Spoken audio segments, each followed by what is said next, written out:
اپنی کہانیوں میں حقیقت کا رنگ بھرنے کے لیے میں حقیقی واقعات کا سہارا لیتا تھا، اس لیے اپنے ارد گرد گہری نظر رکھتا تھا کہ کہیں کوئی انہونی ہو تو اسے اپنے الفاظ میں ڈھال سکوں۔ اسی سلسلے میں تھانے آیا ہوا تھا۔ جب یہ واقعہ مجھ تک پہنچا تو شروع میں بھی دہل گیا تھا۔ مجھے یقین نہیں آ رہا تھا کہ ایسا بھی ہو سکتا تھا، تاہم پولیس اور مقامی لوگوں کے مطابق ایسا ہی ہوا تھا۔ اپنے ایک عزیز کی سفارش کرا کے میں جیل میں مقید اس شخص سے ملنے پہنچ گیا۔ سفارش چونکہ تگڑی تھی اس لیے مجھے ملاقات اور انٹرویو کے لیے کافی وقت مل گیا۔ اس شخص کو میرے سامنے لایا گیا تو اس کو دیکھ کر ایک بار پھر مجھے اس واقعے پر شک گزرا۔ وہ شخص بظاہر معصوم اور شریف شکل و صورت کا تھا۔ اس کو دیکھ کر کوئی بھی کہہ سکتا تھا کہ یہ شخص ایسا نہیں کر سکتا، تاہم دنیا ایسی انہونیوں سے بھری پڑی ہے۔ وہ میرے سامنے میز کی دوسری طرف بیٹھا تھا۔ میں نے اپنے موبائل کا ریکارڈنگ سسٹم آن کر کے اس کے سامنے رکھا۔ میں عالیان کیانی ہوں، چھوٹی موٹی کہانیاں لکھتا رہتا ہوں، اسی لیے میں آپ سے بات کرنے آیا تھا۔ میں نے اپنا تعارف کروایا۔ جی میں جانتا ہوں آپ کو، چند ایک کہانیاں بھی پڑھی ہیں۔ اس نے اطمینان کے ساتھ جواب دیا۔ شکریہ جناب، کیا آپ مجھے اپنا نام بتانا پسند کریں گے؟ میں سیدھا اصل مدعے پر آنا چاہتا تھا۔ بہروز خالد نام ہے میرا، اس نے جواب دیا۔ کیا جو کچھ آپ کے بارے میں کہا جا رہا ہے وہ سچ ہے؟ میں نے پوچھا۔ جی، اس نے مختصر سے جواب دیا۔ مجھے ایک شدید جھٹکا لگا۔ ایک انسان اس قدر ظالمانہ کام کرنے کے بعد بھی کس طرح اتنا مطمئن رہ سکتا ہے؟ آپ کو اور آپ کے اطمینان کو دیکھ کر لگتا تو نہیں کہ آپ نے ایسا کیا ہو؟ کہیں کسی دباؤ کی وجہ سے تو اپنے سر نہیں لے رہے یہ الزام؟ میں مزید تصدیق چاہتا تھا۔ کیسا دباؤ؟ کوئی دباؤ نہیں ہے۔ میں نے جو کیا میں اسی بات کا اعتراف کر رہا ہوں۔ عجیب انسان تھا، کس سکون میں تھا، میں تھوڑی دیر تذبذب کا شکار ہوا۔ وجہ بتا سکتے ہیں؟ میں نے پوچھا۔ جانے دیں، اس نے کہا۔ کیوں؟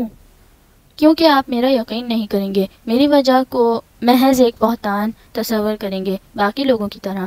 اس کے لہجے میں یقین تھا۔ میں باقی لوگوں میں سے ہوتا تو یہاں تک نہ آتا، وجہ جاننے ہی آیا ہوں تاکہ کسی نتیجے پر پہنچ سکوں، میں نے جواب دیا۔ نہیں، آپ کہانی کی تلاش میں آئے ہیں، تاہم میں ایک شرط پر ہی آپ کو وجہ بتاؤں گا، اس نے کہا۔ کیسی شرط؟ کیونکہ آپ کی تحریر میں نے پڑھ رکھی ہیں، اس لیے ایک موہوم سی امید ہے کہ آپ میری بات پر یقین کر لیں گے۔ شرط یہ ہے کہ وجہ بیان کرتے وقت آپ درمیان میں بولیں گے نہیں۔ اوکے، پھر اس سے پہلے ایک بار دوہرا دیں کہ آپ پر الزام کیا تھا؟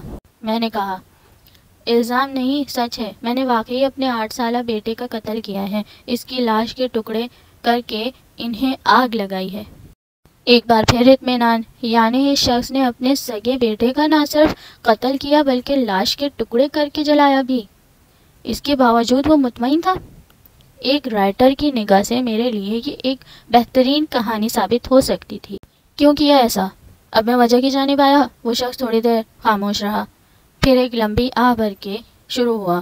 آج سے لگ بھگ 8 سال پہلے میرا گھرانہ خوشیوں میں نہا گیا جب میرا بیٹا مہروز پیدا ہوا۔ وہ ہماری شادی کے 5 سال بعد پیدا ہوا تھا، اس لیے پورا خاندان خوشی سے سرشار تھا۔ ہم میاں بیوی، میرے والدین اور بہن بھائی سبھی اس پر اپنی جان نچھاور کرتے تھے۔ بہت خوبصورت تھا، بالکل اپنی ماں پر گیا تھا۔ وقت گزرتا گیا، وہ بالکل نارمل بچوں کی طرح تھا۔ شیطانیاں، کھیلنا کودنا، لاڈلا ہونے کی وجہ سے ضد کرنا وغیرہ سب باتیں عام سی تھیں۔ اسکول جانے لگا تھا، پھر اچانک سب کچھ بدل گیا۔ وہ خاموش رہنے لگا، تنہائی پسند بننے لگا۔ آدھی آدھی رات تک اس کے کمرے سے سرگوشیوں کی آوازیں آنے لگیں۔ ضد خطرناک حد تک بڑھ گئی۔ شروع میں تو ہم نے سمجھا کہ بچہ ہے، کسی وجہ دباؤ کا شکار ہوگا، لیکن پھر ایک رات عجیب واقعہ پیش آیا۔ اس کی ماں اسے کھانے پر بلانے اس کے کمرے میں گئی۔ تھوڑی دیر بعد کمرے سے چیخنے کی آواز آئی۔ میں دوڑ کر اندر گیا تو اپنی بیوی کو سر پکڑے فرش پر بیٹھا پایا۔ اس کے سر سے خون بہہ رہا تھا، فرش پر گلاس کے ٹکڑے پڑے تھے۔ بیوی کی مرہم پٹی کروانے کے بعد معلوم ہوا کہ مہروز نے ہی اس کے سر پر گلاس مارا تھا۔ وجہ یہ تھی کہ وہ باہر آنے پر تیار نہ تھا۔ جب ماں نے اصرار کیا تو اس نے حملہ کر دیا۔ میں غصے میں تلملاتا ہوا اس کے کمرے میں پہنچا تو وہ بستر پر اوندھا پڑا سو رہا تھا۔ فرش پر خون سے لکھا ہوا تھا، گو اوے۔ میں ایک لمحے کو ڈر گیا۔ صبح ہوتے ہی میں مہروز کو ایک سائیکیٹرسٹ کے پاس لے گیا، تاہم وہاں پہنچتے ہی وہ بالکل نارمل بچوں کی طرح لگنے لگا۔ سائیکیٹرسٹ نے محض ذہنی دباؤ کہہ کر اور چند ادویات دے کر ہمیں رخصت کر دیا۔ جیسے ہی ہسپتال سے باہر نکلے وہ میری جانب دیکھ کر عجب طنزیہ انداز میں مسکرایا۔ میں اس لمحے اپنا غصہ پی کر رہ گیا۔